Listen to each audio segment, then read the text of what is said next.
Naisipan nga namin mag-outing ngayon, Day, kaya ayan, pupunta kami ngayon ng Commonwealth Market para bibili ng mga babaunin namin. Bali, doon na din pala kami magkita ni Mr. sa may market, Day, gawa ng galing nga siyang bangko kasi nag-withdraw siya ng pera. At ayan, nakita na nga kami ni Mr. Day. Bali, konti lang naman yung bibilhin namin dito sa market, Day, kasi hindi naman ganun kabongga yung swimming namin. Ang importante, magkakasama kaming lahat, Day, at masaya. O, di ba, bongga? Ayan na nga mga charis, bumili lang ako ng 3 kilong karne, Day, pang sinigang, tapos 4 na kilo pang ihaw. Matagal na nga namin pinagplanuhan tong swimming na to, Day, pero ngayon lang talaga natuloy. Paano ba naman kasi, Day, napaka-busy kasi talaga ni Mr. kaya hindi matuloy-tuloy yung swimming namin. At saka ang tagal kong nakahanap ng private resort, Day, na pet friendly kasi hindi naman pwedeng iwan yung 2 aso namin, di ba? At saka kaya talaga ako nagpa-outing, Day, para sa 2 aso namin para makalakad-lakad at makatakbo-takbo nga sila. Kawawa kasi yung 2 baby ko, Day, hindi nakakagala, kaya ayan, for the swimming kami para makagala din sila. At ayan, bali tumaya muna ng loto si Mr. Day, malay mo manalo tayo at maging milyonaryo. Sana all. Tapos ayan, bumili na din ako ng 2 buong manok dito, Day. Bali, ito na yung pang lunch namin at doon na lang kami magluluto-luto. Bali, overnight pala yung rinentahan ko ng resort, Day. At ayan, 22 hours nga kami doon. 2 p.m. hanggang 11 a.m. Mas maganda kasi talaga, Day, pag pwede magluto-luto doon sa resort, Day, para mas makatipid tayo ng bonggang-bongga, diba? Tapos ayan, bumili na din kami ng isda dito, Day. Bali, 2 kilo. Yan lang din naman ang bibilhin namin dito sa palengke, Day. Gawa ng yung ibang kasama namin ay magdadala din ng ulam. Pagkatapos nga naming mamalengke, Day, eto pumunta nga kami dito sa may Super 8 para bumili ng isang box na gin. O, diba? Talagang gin yung iinumin namin, Day. Nakakaloka. Walwalan talaga ng bonggang-bongga. Pero joke lang mga tsare, sila lang talaga ang iinom dyan dahil wine naman talaga ang iniinom ko. Diyos ko, pasosyal yun. Hindi ko na kasi caring uminom ng hard ngayon, Day. Diyos ko, nakakasira ng malahard ibanghilista katawan. Sana all!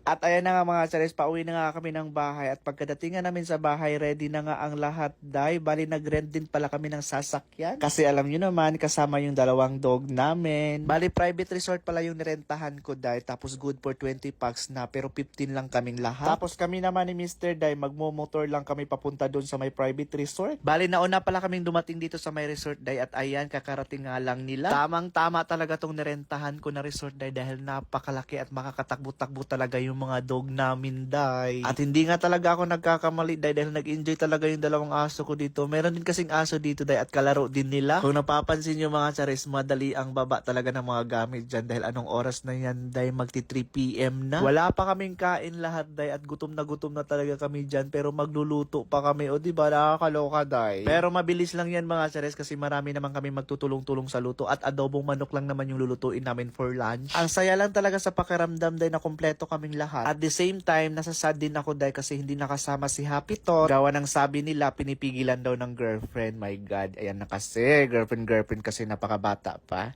Charis lang.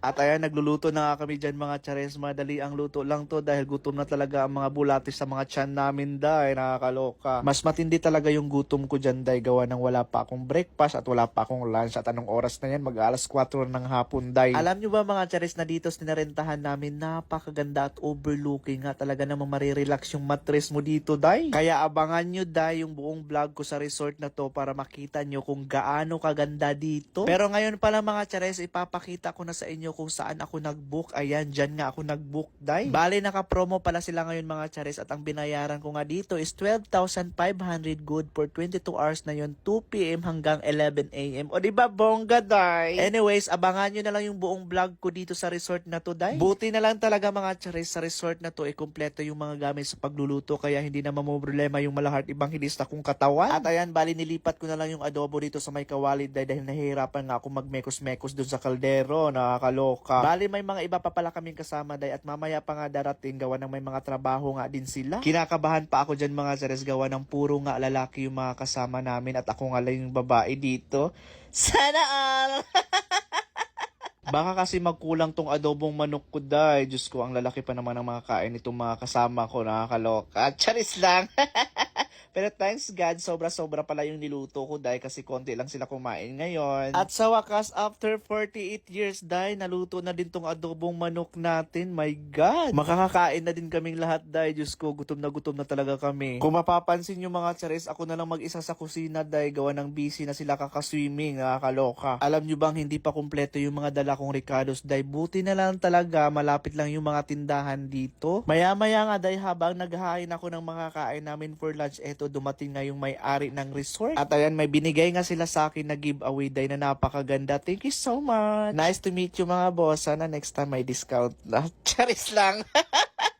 Grabe, ang pogi at ang ganda ng may-ari, dahil sana all talaga. Nahihiya pa akong humarap dyan, dahil kasi sobrang haggard ng mukha ko. Kasi diba nagluto pa ako ng bonggang-bongga. At ayan na nga mga chares, after 100 years, makakakain na nga kami. Grabe, ang gutom namin, dahil. At ayan, syempre, bago kumain, dahil eto, nagdasal muna kami, nagpapasalamat sa pagkain. At akalain mo, si driver pa yun ng lead ng prayer dyan. O diba, bongga, dahil. At ayan, gusto ko lang din magpasalamat kay Lord dahil binigyan niya ako ng kakayahan na magtipon-tipon kaming lahat dito ngayon at maka-outing kami. At ano pang hinihintay yung mga chares pempeng ko ng NCJ Cyrus na, tara na, kain na tayo!